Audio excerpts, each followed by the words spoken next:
Okay, so good afternoon, everyone. Thanks for joining us at ProDrive today for the latest in our series of productivity webinars. These webinars are designed to help you get more out of the functionality that you already pay for with your Microsoft 365 license. And today's webinar is using Microsoft 365 tasks to organize your work life. It's great. We've got great to see so many of you on the webinar today. We're expecting this to be about 25 minutes long, which gives a little bit of time for some questions at the end. It's just me here today running the webinar, so feel free to put your questions in the chat as we go along, and I'll try to answer them all at the end. If we run out of time, then I'll follow up with the answers after the webinar. So quick introduction.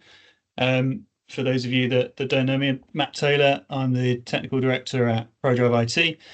ProDrive IT are a leading IT support provider with a focus on security, strategy, and productivity for our clients. And as you can see on this slide, we tend to work with clients in legal, accounting, and financial services, but not exclusively in those markets. And what I'm about to run through today is applicable to anybody with a Microsoft 365 license, whatever type of company you work in. So what we're going to do today is take a look at the apps that are available within 365 to help you with task prioritization, management, collaboration in the workplace. Then we'll look at how they integrate with each other, the productivity principle that sort of underpins everything, how they talk to each other. And this definitely isn't going to be just a bunch of PowerPoint slides. We're going to jump into a live demo so we can see this stuff in action. So in the demo, we're going to look at how to create, manage, and prioritize your tasks efficiently. We're going to look at some of the benefits of the platform for personal and team task tracking, and we'll look at some practical examples of how you can use Teams to help manage plans across your company or your department, and even externally with people from other companies. So let's move on. We'll take a quick look at the tools that Microsoft provide within the 365 suite for productivity. So Microsoft have always provided tools.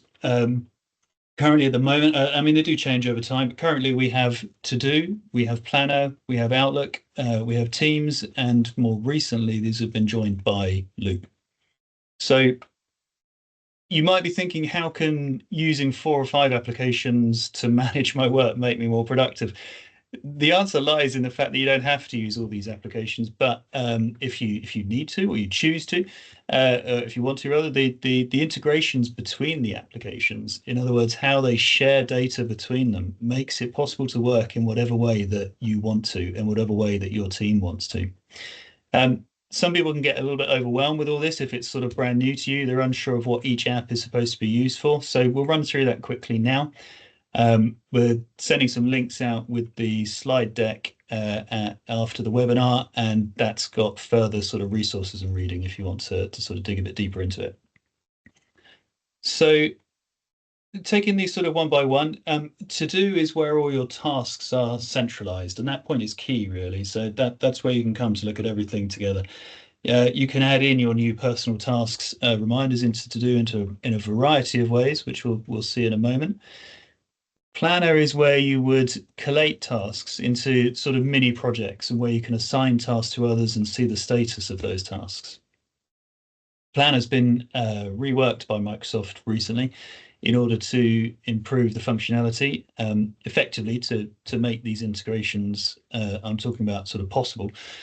In doing so, they've had to take sort of a couple of steps backwards on some of the user interface elements, but these will come back in over time. So I'm sure that everyone's familiar with Outlook. Recently, we've had New Outlook. You might have sort of explored New Outlook. We got new Teams a while back as well, but there used to be an area within Outlook called Tasks, but this has now been superseded by To-Do, so that's what we're going to be looking at today.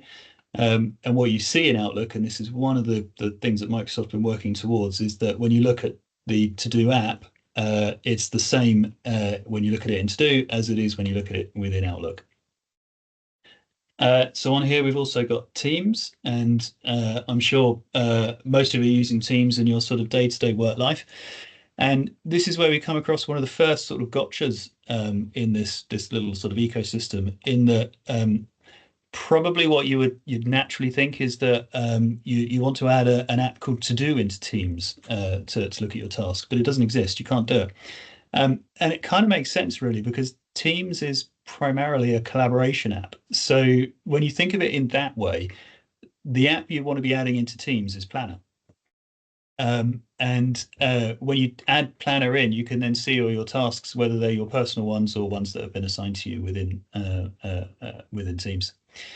The final one on this slide is called Loop. You might not be using Loop yet. It's reasonably new. At ProDrive, we use it to run all our meetings. It's a sort of dynamic workspace, similar to Notion, if people are familiar with that. People can use it, groups can use it, teams can use it for collaboration. We're not really going to cover too much of Loop today because it integrates in a sort of slightly different way with this. I think we will have an upcoming webinar on that, but it's sort of beyond the scope. It's a big enough topic on its own. Sort of a side note, there is also Microsoft Project as the big brother of Planner. We won't be looking at that today, but we will touch on the sort of licensing for it. And we have OneNote, which is sort of a precursor for Loop, but still has its own sort of place in the system.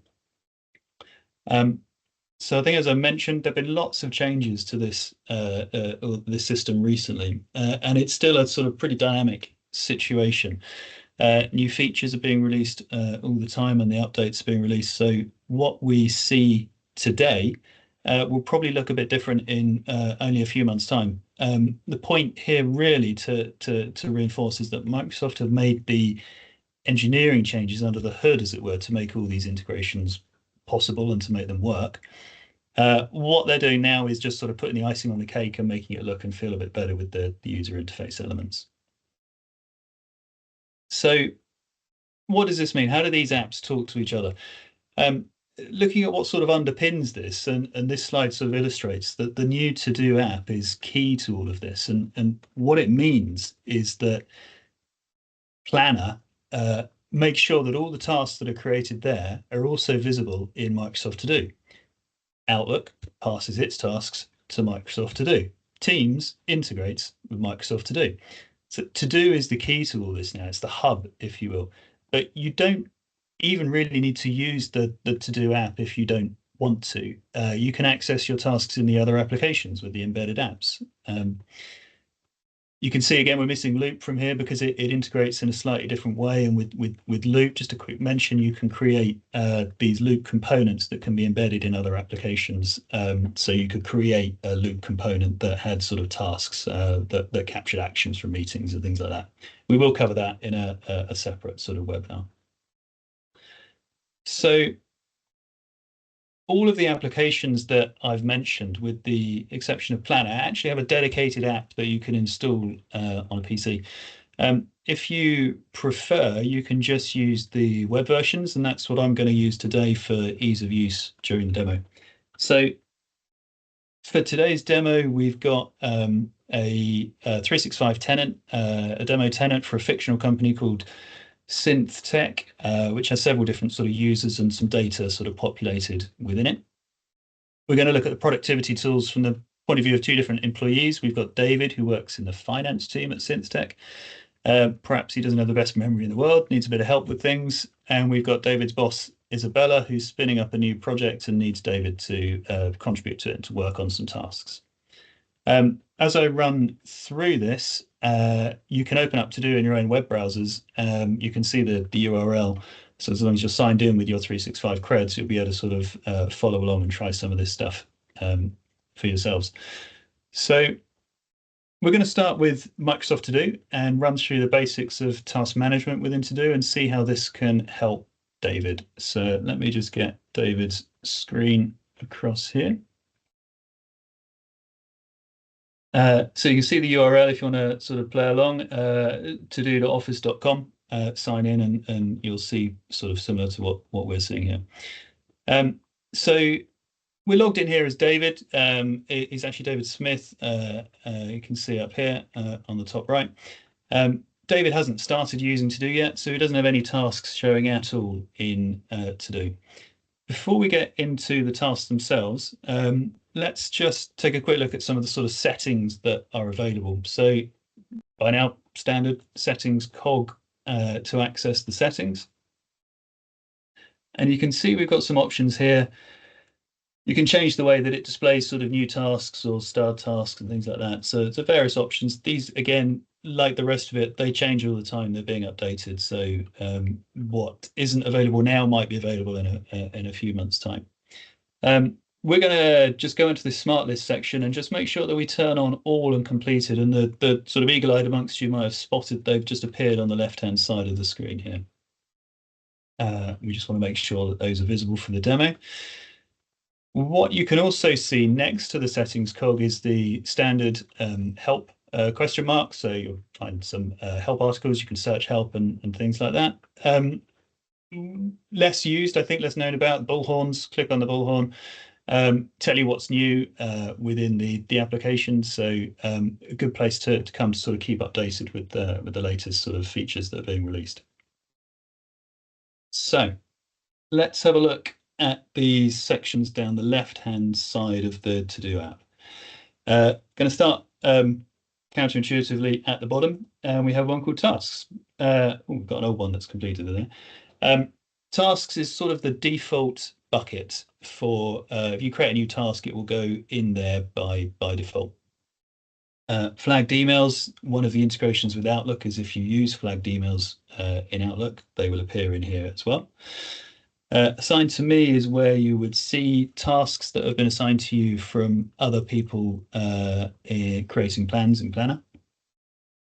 Completed, we've got some old tasks from that have been completed in here. All does exactly what it says in the tin. It creates an area where you can see all your tasks, no matter what sort of list or filter that you put on things elsewhere. Planned shows you tasks that are planned for future. We'll look at sort of putting dates on tasks in a moment. Important, if you want to sort of mark a task as important, it will appear in this section. And then there's a really good one at the top here, which is My Day, which is worth a mention. So you can use this if you have a bunch of tasks and maybe you've got 20 tasks in your list and you want to come in to work in the morning, and you can just sort of mark 5 or 6 of them to be done that day. And you can put them into My Day, and then that gives you your sort of work plan for the day.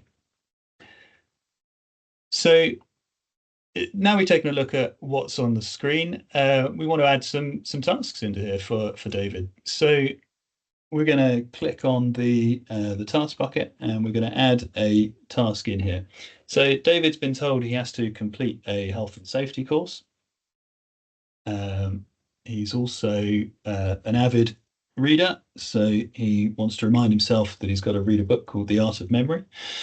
And he also knows that just as part of his sort of day job, he's got to call a contact called Jerry at another company about the payment terms in the new contract. So we've put these tasks into To Do. David's put these tasks into To Do. Remembering the sort of principle, the productivity principle with the integrations that we talked about, what happens to these tasks now? If we open Outlook, and I've got this tab sort of pre-prepared in here, this is our usual inbox for David. He's got an email from Isabella there. On the left-hand side, you would see the To Do app within there. This is the one that used to be called Tasks. And what we can see is it's synced the 3 tasks that we've just created almost instantaneously over to Outlook, to the view in Outlook. If we go into Teams, so I've got his Teams app open here in the web browser, and again, starting off on the chat, but we've got Planner down on the left-hand side. If you don't see Planner, then you need to go in and add it from the apps button down there. But when we click into Teams and have a look, what you'll need to do is make sure that we're sitting on the all tasks on the left-hand side. So I should clear out some old ones on here. Should have done that before we started. Do apologise. Um, so you can see that the sort of the synchronization between the apps is pretty instant. So what we're going to do is just to illustrate that again is complete this task, the art of memory. He's read the book. He's a very quick reader. So we'll close that one off. And what we will see if we flick back to do is that it's now disappeared from his task list, and it will be in the completed section down below. So David's also been told that he must complete his health and safety training course by the end of the month. So he wants to make sure that his task reflects that. So you can come in here. We've clicked on the complete health and safety training course, and this blade opens up from the right-hand side. And we can add a due date into the task on here. So none of these sort of default options are applicable. So we can pick a date and we can say January 31st. Now what we see is that that task has appeared in the plans section on the left-hand side. So we can also see it in there. These are our future dated tasks that we know we need to do at some point, and we can see the date that's within there. David also feels that this is quite important, so he's going to click on the star to mark it as important. And we see that it appears in the important section as well. He's not going to add it to his day today. It will get added to his day automatically when it's due on Friday. Friday the 31st of January. So if we flick back to the tasks section in Outlook, again, we can see that information about the due date that we put in there and the fact that it's important is synchronized instantly over to the other applications as well. So now we've looked at some of the sort of basic tasks. We can get a little bit more organized. So I said a moment ago that by default tasks go into the tasks section within here, but what we can do is create some lists to help us organize ourselves a little bit. So we can create a list called training, and we can create a list called people to call. And so with our tasks that we created just a moment ago, we can drag our training task into the training list, and we can drag our reminder to call Jerry into the people to call training list. And so these then disappear from the tasks bucket that's on the left here, and you can see them under the individual, the new list that we've created there on the left-hand side. They are still visible under all if you want to see all your tasks in one place. So we've looked at, well, let's go and have a look at that and see how that looks in Outlook. So these, again, lists synced sort of instantaneously over to Outlook.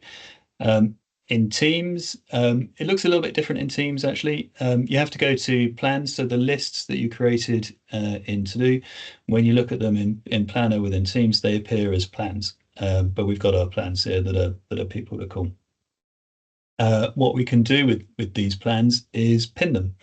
So plans that you pin appear on the left-hand side for ease of access. So you can have obviously dozens of plans in here, but you can just have sort of quick access to the 2 or 3 that you need on the left-hand side.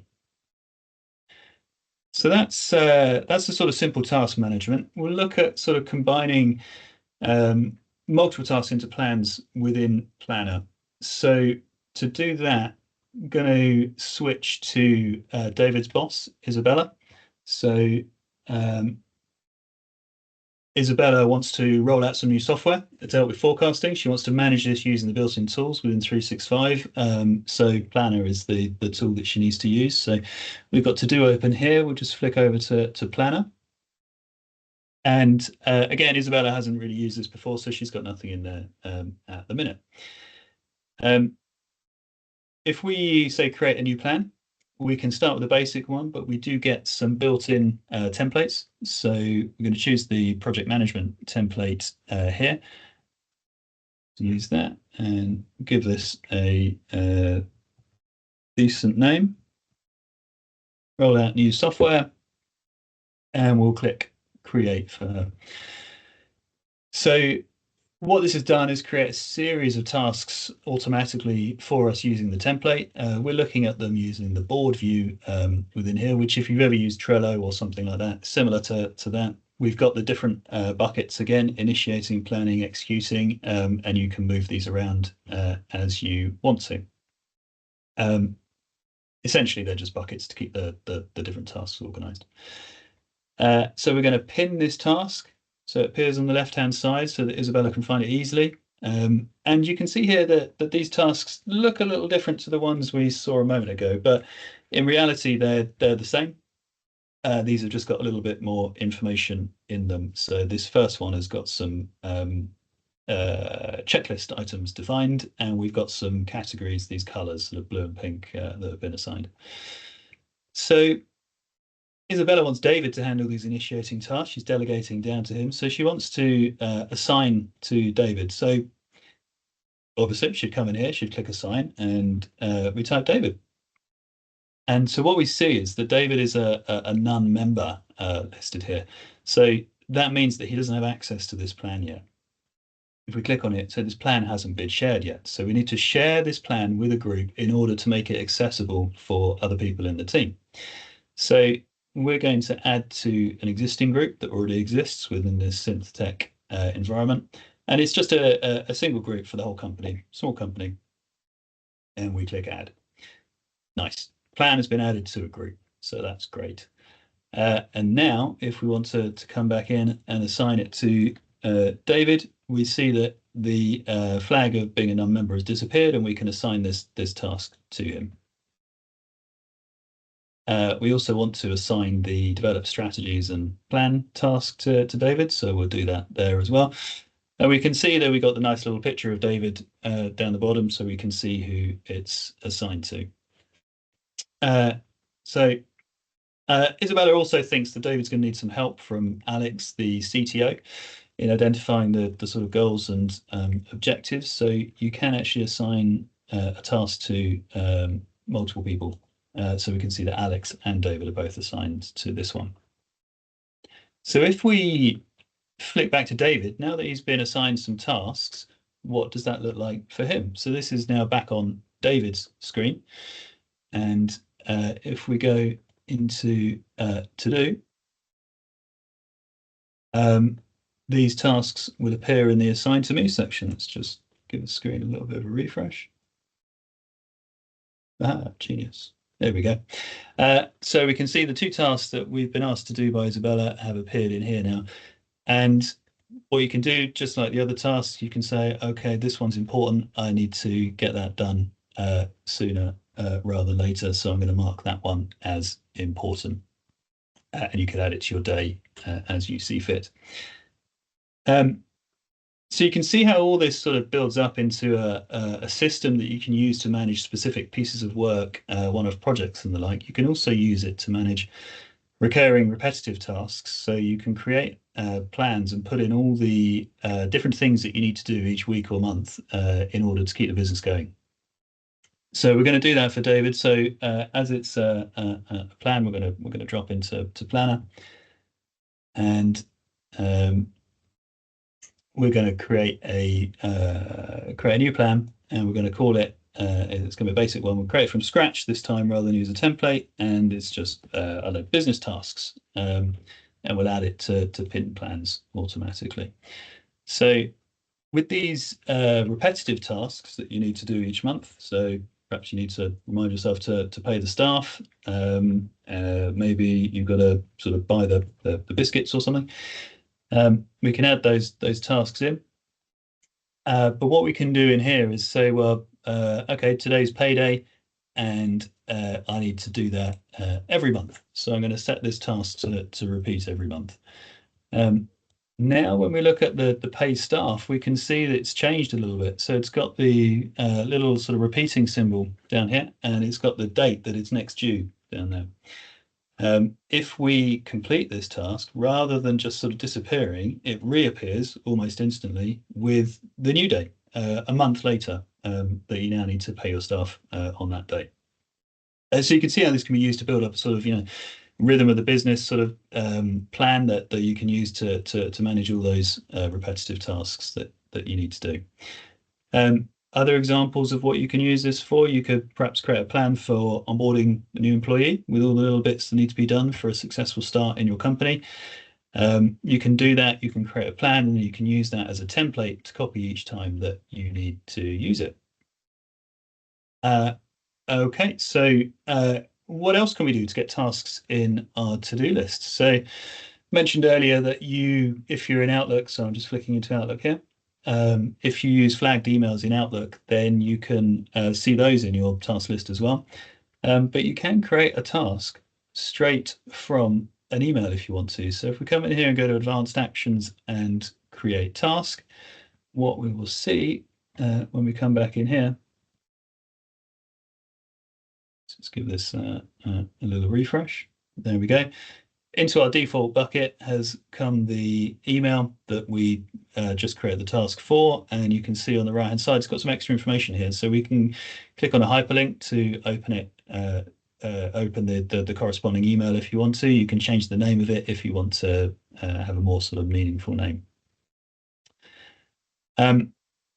A few people might have known that you can do that from an email message, but you can also do it from a Teams chat as well. So in this example, Isabella has messaged David to remind him to do the other training that they spoke about. Not particularly specific, but you can right click on here and say create planner task. And again, this will create a task. Again, we've got a hyperlink that we can click on, and we can change the name. And this training, David remembers that it's the fire safety training. So he's going to give himself a task to remember to do that. And if he needs to get any more information, then he can by clicking on the link. So that will appear, there we go, in his fire safety training, and he can drag it into his training list. So now he knows these are all the training things that he needs to do. Final thing I wanted to show you on this was how you can work with Planner within Teams. So just going to switch back to Isabella here. And in Teams, we're going to go into the SynthTech team that's already been set up. So this is their company team. And we're going to add our plan in here. She's going to delegate more tasks out to other people. Depending on the version of Teams that you're working in, you may see a little plus on here, or you can click on Open Apps and say Planner, pin a tab for Planner. Let's just take the post off and we'll save that. So that's given us a Planner tab, but it doesn't have a plan attached to it. We can choose to create a new plan, or we can add an existing plan. We have a plan. We have the rollout, the new software that we created earlier. So we're going to add that to our channel. And so simple as that, what we've done is create onto a pre-existing team. We've added our plan that we had earlier. Anybody that's a member of that team can now be assigned those tasks. So if your team has already been created, perhaps with other people, other departments, even external people from other companies, when you apply the plan to it, it inherits those permissions and you can assign those tasks out to those other people. There are restrictions in what the sort of guests and the externals can do. You do still retain control over it as the owner of the plan. But that's pretty cool, pretty simple way of actually getting those tasks available for external people to use. So that's everything we've got time for on the demo, actually. I hope you found that useful. There's a lot more that can be done with this system. It's just a very quick high-level overview. And it's hopefully gives you some inspiration to go and try something, have a play with these apps and try and get something sort of working in your company. Trick here really is just to get stuck in, try it. Don't try and build something perfect straight away. It'll never happen.